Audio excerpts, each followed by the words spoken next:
Hello dear student, आप सभी छात्रों को रेनबो क्लासेस के यूट्यूब चैनल पर स्वागत करता हूं। एक नए सीरीज़ लेके आया हूं जिस सीरीज़ का नाम है वास्तविक संख्या। यानी वास्तविक संख्या का आज हम सिलेबस डिस्कस करेंगे कि इस सीरीज़ में जो काफ़ी वीडियोस के रूप में होगा, हो सकता है कि 30-35 वीडियोस के फॉर्म में भी हो सकता है। ये सारी पूरे सीरीज़ के अंदर क्या क्या डिस्कस होगा उस चीज़ को डिस्कस करने के लिए आज मैं आया हूँ। ठीक है, जैसा कि आप पहले ही जानते हैं कि एक सीरीज़ हम इससे पहले ट्रिग्नोमेट्री का भी डाले थे, उसको भी देख करके आप ट्रिग्नोमेट्री का डिटेल नॉलेज ले सकते हैं। तो आज जो वास्तविक संख्या का सीरीज़ है, इसमें हम लोग ये डिस्कस करेंगे। सबसे पहले कोई भी दुनिया का जितना भी नंबर है, यानी उस सारे नंबर्स को एक सिस्टम के अंदर हम लोग बांधे हैं, जिसको हम लोग बोलते हैं नंबर सिस्टम यानी संख्या पद्धति। इस संख्या पद्धति को अगर हम ब्रॉड नॉलेज में देखें तो हम इसको मिश्रित संख्या भी कह सकते हैं, जिसको अंग्रेजी में कॉम्प्लेक्स नंबर कहते हैं।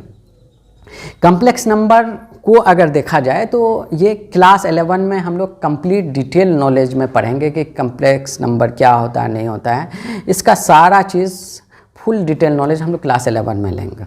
ठीक है, लेकिन 10th में हमको क्या सीखना है? कॉम्प्लेक्स नंबर्स को दो पार्ट में बांटा गया है, यानी एक वास्तविक संख्या और एक है काल्पनिक संख्या। वास्तविक संख्या को अंग्रेजी में रियल नंबर कहते हैं और काल्पनिक संख्या को इमेजिनरी नंबर कहते हैं। वास्तविक संख्या और काल्पनिक संख्या का हम लोग सेपरेट नॉलेज लेंगे हम लोग आगे चल करके वीडियो में, जो कि हम लोग डिस्कस, क्योंकि आज हम लोग सिलेबस डिस्कस करने आए थे, इसलिए शॉर्ट में हम लोग डिस्कस करें। फिर अगर वास्तविक संख्या को देखा जाए तो वास्तविक संख्या को अगर हम डिवाइड करते हैं तो इसको हम दो पार्ट में बांट सकते हैं। एक बहुत इंपॉर्टेंट पार्ट है जिसको हम लोग कहते हैं परमेय संख्या, यानी इसको अंग्रेजी में रेशनल नंबर कहा जाता है। इसकी भी हम लोग डिटेल नॉलेज लेंगे पूरी तरीके से। ठीक है, किस तरीके से रेशनल नंबर को डिफाइन किया गया। जैसे हम लोग सिर्फ जनरली ट्रेडिशनल मेथड सीखे हैं कि भाई P/Q के फॉर्म में हो तो उसको हम परमेय संख्या कहते हैं। सिर्फ इतना ही डेफिनेशन हमारा फुलफिल नहीं करता हमारे नॉलेज को। हम लोग आगे भी और भी नॉलेज देखेंगे कि अगर कोई दशमलव रूप में होगा तो वहाँ पे P/Q के रूप में नहीं है, तब फिर हम वैसे सिस्टम में कैसे पहचानेंगे वो परमेय है या अपरिमेय। फिर दूसरा पार्ट होगा अपरिमेय संख्या, जिसको हम लोग अंग्रेजी में इरेशनल नंबर कहते हैं। इसमें भी हम लोग सीखेंगे कि सारी नंबर्स रूट के अंडर हो तो वो ज़रूरी नहीं है अपरिमेय संख्या होगा। इसका पूरा कंप्लीट डिटेल नॉलेज हम लोग सेपरेट वीडियो में सीखेंगे। उसके बाद जब हम फिर फर्दर अगर क्लासिफिकेशन के यानी वर्गीकृत के परमेय संख्या को, तो हमको एक मिल गया पूर्णांक और एक मिल गया जिसको अंग्रेजी में हम इंटीजर कहते हैं, और दूसरा पार्ट हम इसको भिन्न यानी फ्रैक्शन में हम डिवाइड कर सकते हैं। फिर आगे चल करके अगर हम पूर्णांक पर डिसाइड करें तो पूर्णांक को भी यानी इंटीजर को भी हम तीन पार्ट में बांट सकते हैं। एक है पॉजिटिव इंटीजर, यानी जिसको हिंदी में हम लोग धनात्मक पूर्णांक कहते हैं। उसके बाद एक शून्य इंटीजर, जिसको हम लोग जीरो इंटीजर के नाम से अंग्रेजी में जान सकते हैं। उसके बाद एक ऋणात्मक पूर्णांक, जिसको हम लोग नेगेटिव इंटीजर जान सकते हैं। अगर हम लोग धनात्मक पूर्णांक और शून्य इंटीजर को अगर मिक्स कर देते हैं तो हमको पूर्ण संख्या मिल जाता है, वो भी हम लोग सीखेंगे। पूर्ण संख्या मिल जाता है तो वो देखेंगे कि भाई आगे उसको डिवाइड किए तो उसको मिक्स किए तो कैसे वो हमारा पूर्ण संख्या मिल गया। उसी में एक धनात्मक पूर्णांक है जो 1 2 3 4 5 से लेकर इन्फाइनाइट तक होता है, जिसको हम लोग क्या कहते हैं धनात्मक पूर्णांक, अगर पूर्णांक के दृष्टि से देखा जाए। लेकिन इसको एक और नाम से जानता है जिसको हम लोग कहते हैं प्राकृतिक संख्या यानी नेचुरल नंबर। ठीक है, और फिर इसको सेपरेटली नॉलेज में देखेंगे। इन डिवीज़न के अलावा हम कुछ संख्या को इनके बाहर रखे हैं, जैसे आपको सम संख्या, इवन नंबर।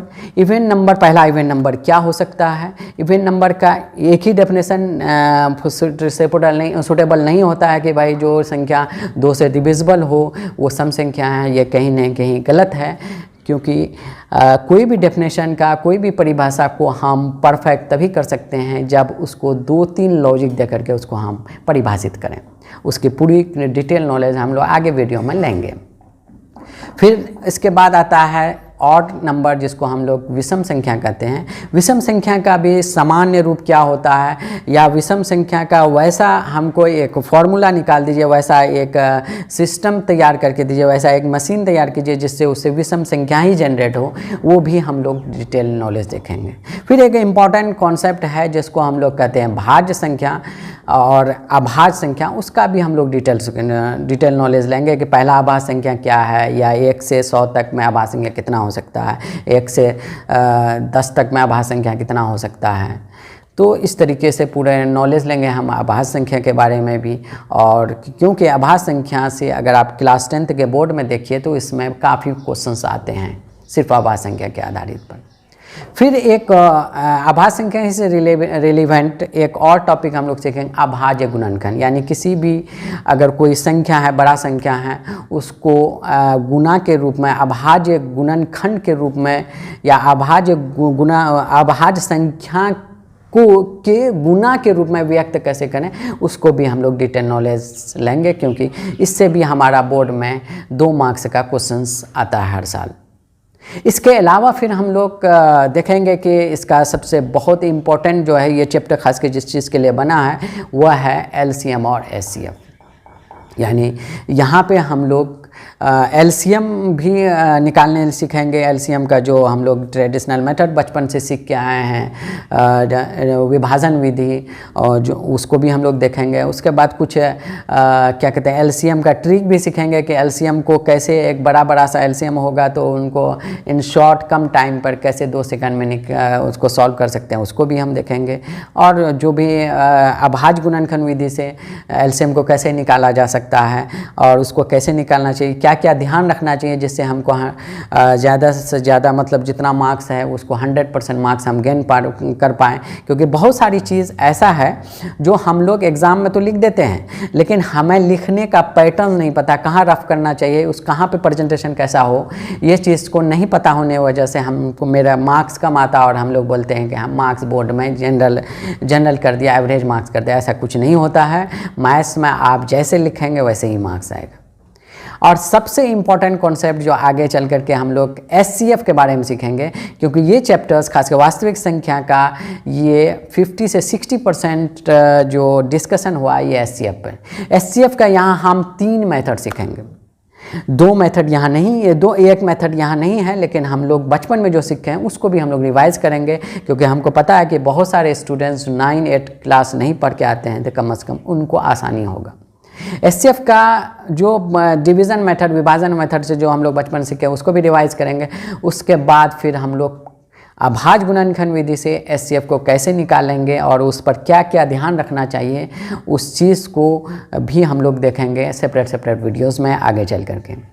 फिर इम्पॉर्टेंट कंसेप्ट जो है यूक्लिड विभाजन एल्गोरिदम, जो आपका पूरा चैप्टर्स उसी पर आधारित है, और वो कैसे पुराना मेथड जो हम लोग 8, 9, 7, 6 में पढ़े हुए थे उससे कैसे रिलेट करके यूक्लिड ने अपना फ़ायदा उठा लिया, उस चीज़ को भी हम लोग देखेंगे कि यूक्लिड अपना नाम दे दिया, और उस चीज़ को हम लोग डिटेल नॉलेज लेंगे कि आखिर यूक्लिड विभाजन एल्गोरिदम, यूक्लिड विभाजन आपको लेमा, दोनों में क्या फ़र्क है, लेमा क्यों नाम दिया गया या एल्गोरिदम क्या है, इसका हम लोग थ्योरेटिकल नॉलेज भी लेंगे। ठीक है। उसके बाद फिर हम लोग इम्पॉर्टेंट टॉपिक है जो आपको 5 मार्क्स और 3 मार्क्स में आता ही है, जैसे कोई भी अपरिमेय संख्या नहीं है, √2, √3, √7 या फिर √11 या फिर कहिए 2 + √5 या 2/√2 या 1/√2 को कैसे साबित करें कि यह अपरिमेय संख्या है, उसमें क्या क्या लॉजिक है, क्या क्या थ्योरेटिकल है, और कौन कौन सा धारणा को हमको फॉलो करना होता है या कौन कौन सा धारणा को हमारा जो है फॉलो नहीं होता है, वो सारी डिटेल नॉलेज हम लोग इस टॉपिक में लेंगे आगे चल कर। उसके बाद है कि अपरिमेय संख्या को कैसे पता करेंगे, यानी आइडेंटिफाई कैसे कर पाएंगे। अगर कोई नंबर्स हमको दे दिया है, सपोज फॉर एग्जांपल √4 दिया, या अपरिमेय है कि परिमेय है, कैसे हम पहचानेंगे, या √11/√2 है या 2√2/√2 है, इसको कैसे हम देखते ही पता कर लें कि नहीं ये अपरिमेय है कि परिमेय है, उसकी भी हम लोग कंप्लीट नॉलेज लेंगे आगे के वीडियो में। उसके बाद लास्ट टॉपिक है जिसको हम कोई भी भिन्न को जनरली पढ़ाई हम लोग क्या करते हैं, कोई भी भिन्न को हम लोग डिवाइड करते हैं और उसका फिर हम लोग प्रसार देखते हैं और प्रसार के हिसाब से हम पता करते हैं कि ये शांत है या अशांत है, या अशांत में या अशांत आवर्ती है या अशांत अनावर्ती है। इस चीज़ का हम लोग जनरली पढ़ा करते हैं डिवाइड करके, जो हम लोग 9th क्लास में देखे थे। लेकिन क्लास 10th में हम बगैर विभाजन के कैसे पता करेंगे, उस चीज़ का नॉलेज लेंगे कि बगैर विभाजित के यानी बगैर डिवीज़न के, लॉन्ग डिवीज़न के हमको पता करना होगा कि कोई भी अगर भिन्न दिया हुआ है वो आपका शांत है या अशांत है, या अशांत आवर्ती है या अशांत अनावर्ती है, उसका कैसे पता करेंगे, उसकी नॉलेज लेंगे हम लोग। देखो बच्चों, ये है हमारी कंप्लीट सिलेबस का सिनारियो कि हम क्या क्या डिस्कस करने वाले हैं। ठीक है, आगे के वीडियो में, वीडियो कितना भी बड़ा हो हमको उससे लेना था, लेकिन हम कंप्लीट नॉलेज या complete information about the real numbers हम देंगे, या वास्तविक संख्या का पूर्ण नॉलेज, हम पूर्ण जानकारी देने की कोशिश करेंगे आपको। जिस तरीके से हम लोग ऑफलाइन क्लासेस में पढ़ाते हैं, उसी तरीके से हम ऑनलाइन क्लासेस में भी टीच करना चाहते हैं। हम कोई भी कंटेंट्स को हम आपका कम नहीं करेंगे, जितना से जितना बेहतर हो हम कोशिश करेंगे आपको कंटेंट को देकर। हाँ, अगर हो सकता है कि कभी मिस से किसी टॉपिक्स को छूट गया है, तो मैं आप सारे स्टूडेंट से आग्रह करता हूँ, रिक्वेस्ट करता हूँ कि आप कमेंट बॉक्स में आप वो टॉपिक्स को ज़रूर अंकित करें, लिखें कि सर ये टॉपिक छूट गया सर, इनकी डिस्कस कर देंगे, और इंशाल्लाह मैं उन पर ध्यान रखूँगा। और देखो, लास्ट में हम एक मैसेज देना चाहता हूँ सारा स्टूडेंट से। देखिए, मैथमेटिक्स एक सब्जेक्ट है प्रैक्टिस का, बगैर प्रैक्टिस के हुए मैथ नहीं सीखा जाता। मैंने भी मैथ जो भी सीखा है, जिस तरीके से भी पढ़ा रहे हैं आप, ये भी प्रैक्टिस का ही नतीजा है। और मैं चाहूँगा कि आप भी प्रैक्टिस कर करके अपने को कॉन्फिडेंस लेवल बढ़ाएं और बेहतर से बेहतर बोर्ड में करने की कोशिश करें। हम उम्मीद करेंगे आप बेहतर करेंगे, क्योंकि अदर सब्जेक्ट अगर देखा जाए तो कम प्रैक्टिस से भी गेन किया जा सकता है, लेकिन मैथ एक ऐसा सब्जेक्ट है, कनेक्टेड सब्जेक्ट है। अगर आप फर्स्ट वीडियोस को अगर नहीं पढ़े हैं, आप सोचेंगे सेकंड वीडियोस में हम सीखेंगे, तो पॉसिबल नहीं है।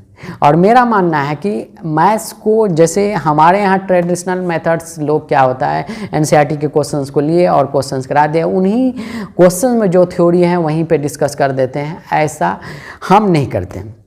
मेरा मानना है कि पहले कम्प्लीटली जो टॉपिक पे हम जाने वाले हैं प्रॉब्लम्स पे, उसकी पहले थ्योरी कम्प्लीटली डिस्कस किया जाए, उसके बाद उन पर आधारित क्वेश्चंस को डिस्कस करके उनके कॉन्फिडेंस लेवल को रेज़ किया जाए। इस तरीके से हम पढ़ाने का मेरा तरीका है। इंशाल्लाह मैं आपको पूरी कोशिश करूँगा कि आप ज़्यादा से ज़्यादा सेटिस्फाई हों, और आप लास्ट में फिर वही बात मैं कहना चाहता हूँ, अगर कोई इश्यूज़ हो, कोई प्रॉब्लम्स हो, आप कमेंट बॉक्स में या व्हाट्सएप के ग्रुप में आप डाल करके भेज सकते हैं। और ख़ासकर वो बच्चे जो 11 से, हो सकता है क्योंकि बहुत सारे सब्सक्राइबर ऐसे भी होंगे रेनबो क्लासेस में जो सब्सक्राइब्स तो होंगे लेकिन वो 11th मूव कर दिए होंगे, तो 11th वाले के लिए भी मैथ्स विद एसएन सर पर आपका वीडियोस आना स्टार्ट हो जाएगा ट्रिग्नोमेट्री पर, और वो भी complete knowledge, complete detail theory और प्रॉब्लम के साथ साथ, तो वहाँ पे जा कर के आप 11th और 12th के वीडियोस का फ़ायदा उठा सकते हैं। चलिए फिर स्टूडेंट, बाय।